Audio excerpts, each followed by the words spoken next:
আজ মঙ্গলবার 21শে ফাল্গুন 2024 সালের 25শে মার্চ, কর্কট রাশি, কর্কট লগ্ন, ক্যান্সার সাইনের জাতক জাতিকাদের আজকের দিনটি কিন্তু এক প্রকার বেশ কাটতে চলেছে।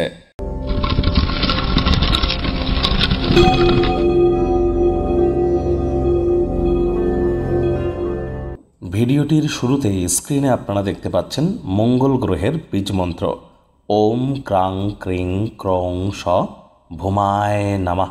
এটি সকাল, সন্ধ্যা, রাত্র এই 3 বেলায় আপনারা 108 বার জপ করুন, অর্থাৎ সকাল, দুপুর, রাত 3 বেলা 108 বার জপ করুন। অত্যন্ত উপকৃত হবেন। বিশেষ করে যাদের জন্মছকে মঙ্গল দুর্বল অবস্থানে আছে। মঙ্গল এমনই একটি গ্রহ যে রাহুকে বধ করতে পারে। মঙ্গল তিনি কিন্তু গ্রহদের সেনাপতি, রক্তের কারক গ্রহ। IT sector, real estate, army, police, defence, automobile industry, আবার ধরুন মেডিকেল ইন্ডাস্ট্রি, সেলসের কাজ, মার্কেটিংয়ের কাজ, স্পোর্টস ইন্ডাস্ট্রি, অ্যাক্টিভ ইনকাম সবই তো মঙ্গলের আন্ডারে। তাহলে মঙ্গলের মজবুতি যদি না থেকে থাকে, অবশ্যই মঙ্গলকে মজবুতি প্রদান করুন। লাল রঙের বস্ত্র পরিধান করতে পারেন, গরিবদের মধ্যে মসুরের ডাল দান করতে পারেন এবং হনুমানজির নাম জপ ধ্যান আরাধনা করুন।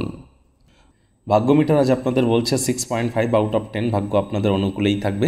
তবে সম্পর্কের খাতে আপনাদেরকে একটু সাবধানতা অবলম্বন করেই চলতে হবে। আজ কায়িক পরিশ্রমের কারণে শরীরে একটু ক্লান্তি অনুভব হয়তো করবেন, কিন্তু ওভারঅল স্বাস্থ্য আপনাদের ভালোই থাকবে। শরীর মনে সতেজতা, তরতাজা যদি আপনারা অনুভব করতে চান, দিনের শুরুটা যোগব্যায়াম, ধ্যান, প্রাণায়ামের মাধ্যমে করুন। বন্ধুবান্ধবদের সাথে খেলাধুলো করার পরিকল্পনাও করতে পারেন। আউটিংয়ে যান, এটি আপনাদেরকে উপকৃত করবে। আজ আপনি মায়ের পক্ষ থেকে বা মামা, মাতামহ, মাতৃকুলের তরফ থেকে আর্থিক, মানসিক, সামাজিকভাবে উপকৃত হতেই পারেন যদি তাদের সাথে সুসম্পর্ক থেকে থাকে, অথবা মায়ের তরফ থেকে লাভান্বিত হতে পারেন। নতুন উদ্যোগ পরিকল্পনার পাশাপাশি নতুন নির্মাণ কার্যের শুরুয়াত আজ করা যেতেই পারে। জমি জায়গা সংক্রান্ত কোনো বিষয় বা বিনোদনমূলক কোনো প্রকল্পে যদি কাজ করেন, রাজযোগের ন্যায় ফলাফল পরিলক্ষিত হচ্ছে।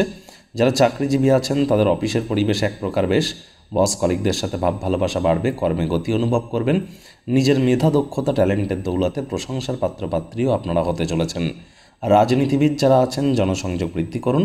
সমাজসেবা, দান, ধ্যান, ধর্মীয় ক্রিয়াকলাপে অগ্রণী ভূমিকা নিন। সমাজে পপুলারিটিও ইনক্রিজ করবে। শিক্ষার্থী বিদ্যার্থীদের পড়াশোনায় মনোযোগ আরও বৃদ্ধি করতে হবে। উচ্চশিক্ষার জন্য যারা বিদেশ যাত্রার কথা ভাবছিলেন, ভাগ্যদেবী কিন্তু আজ আপনাদের পক্ষে নেই। আজ আপনাদের সন্তান সন্ততি থেকে থাকলে তাদের দিকে কঠোর সজাগ দৃষ্টি বজায় রাখুন। অসৎ সঙ্গে কিন্তু চলেই যেতে পারে। চোখে চোখ রেখে খুব ইজিলি মিথ্যে কথাও বলে দিতে পারে। প্রেমিক প্রেমিকা, স্বামী স্ত্রী উভয়ের ক্ষেত্রেই বলবো, রূঢ় বাক্যের প্রয়োগ, অশ্লীল ব্যবহার যেন করবেন না। তৃতীয় কোনো ব্যক্তিকে সম্পর্কের মধ্যে প্রবেশ করতে দেবেন না। সম্পর্কের দুর্বলতা আরও বেড়ে যেতে পারে। শত্রুপক্ষ, বিরোধী পক্ষ খুব একটি শক্তিশালী থাকছে না।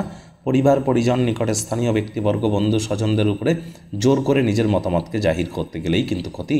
কথাবার্তা বলবার আগে খুব ভাবনা চিন্তা করে বলবেন। শব্দ চয়নের দিকে একটু নজর দিন। আজ আপনার গৃহে কোনো বন্ধুবান্ধব আসতেই পারে, তাদের সাথে কোয়ালিটি টাইম পাস করুন। নেশা ভাঙের আশ্রয় যেন নেওয়া থেকে বিরত থাকাটাই আপনাদের ক্ষেত্রে বেটার হবে।